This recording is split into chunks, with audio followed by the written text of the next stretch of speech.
berangkat dari sebuah keresahan sebetulnya yang saya pikirkan di Subang itu.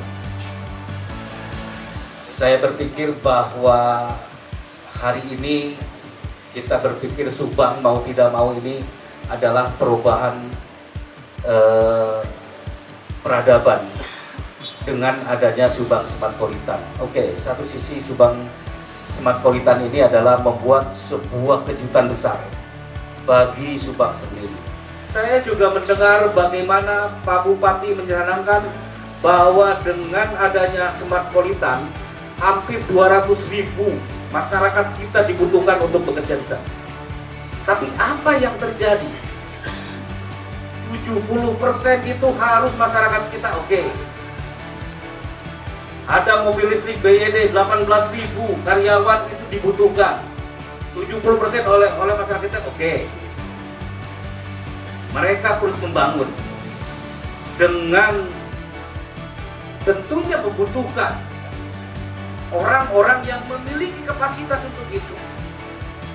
Sementara di dinas pendidikan di kita masih belajar tentang bagaimana menggosok knalpot, bagaimana menggosok kursi. Sementara di sana sudah tidak ada. Ini menjadi resah bagi saya. Kalau ini dibiarkan, maka mungkin saja peristiwa Morowali akan terjadi di Kabupaten Subang. Lalu apa yang harus kita lakukan? Saya sebagai masyarakat, sebagai lembaga adat, lalu kemudian pemerintah juga berpikir tentang 70% harus masyarakat. Apa yang harus kita lakukan hari ini?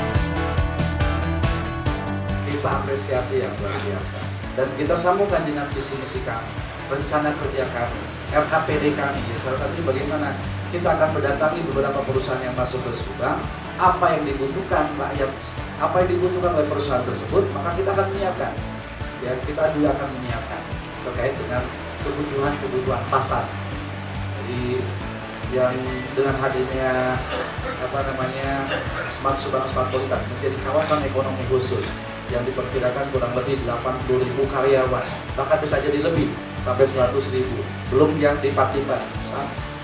Sedangkan hari ini kalau bicara tentang Subang, pengangguran berdasarkan data BPS kurang lebih 69.650 orang yang nganggur. Meskipun faktanya bisa jadi lebih, ya, tapi berdasarkan data BPS itulah ya. Jadi kalau Smartpolitan di jalan selesai sebetulnya. Jadi tadi sampaikan bahwa butuh apa sih di YD itu? Terus perusahaan yang nanti masuk butuh apa? Berapa yang dibutuhkan? Apakah operatornya atau engineeringnya? Nah, itu juga kan harus kita tata sehingga orang Subang tidak jadi penonton. Harapan dengan paling tidak 70% orang Subang yang bekerja itu bisa berpenuh. Makanya Pak Kadis juga harus menyiapkan ya terkait dengan BLK yang ada, kejar ke Jakarta untuk bagaimana dana-dana dari pusat khususnya dari Kementerian Tenaga Kerja bisa dioptimalkan. Karena Subang dijadikan kawasan ekonomi khusus berarti ada sebuah konsekuensi termasuk dari pemerintah pusat. Konsekuensi apa yang harus kita lakukan dan apa kontribusi dari pemerintah pusat untuk mendukung kawasan Smartpolitan yang ada di Kabupaten Subang. Intinya kami sekali lagi memberikan apresiasi, ucapan terima kasih, terus berkolaborasi untuk membangun Subang lebih baik lagi karena kita punya potensi yang luar biasa. Saya seringkali mengatakan Subang itu punya potensi yang luar biasa dibandingkan kabupaten-kabupaten lain yang sudah maju duluan. Makanya istilah ngabret ya, mari kencang itu kita sepakati di sebuah tagline kita karena kita punya potensi yang tidak dimiliki oleh kabupaten-kabupaten lain. Nah, ini sesuatu yang luar biasa sebenarnya di Kabupaten Subang. Hanya tentu masih banyak yang harus kita lakukan PR kita.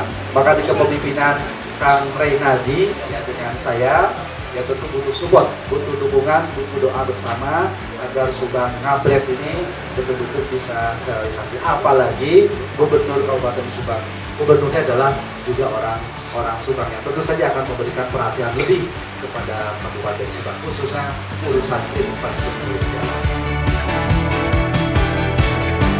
Satu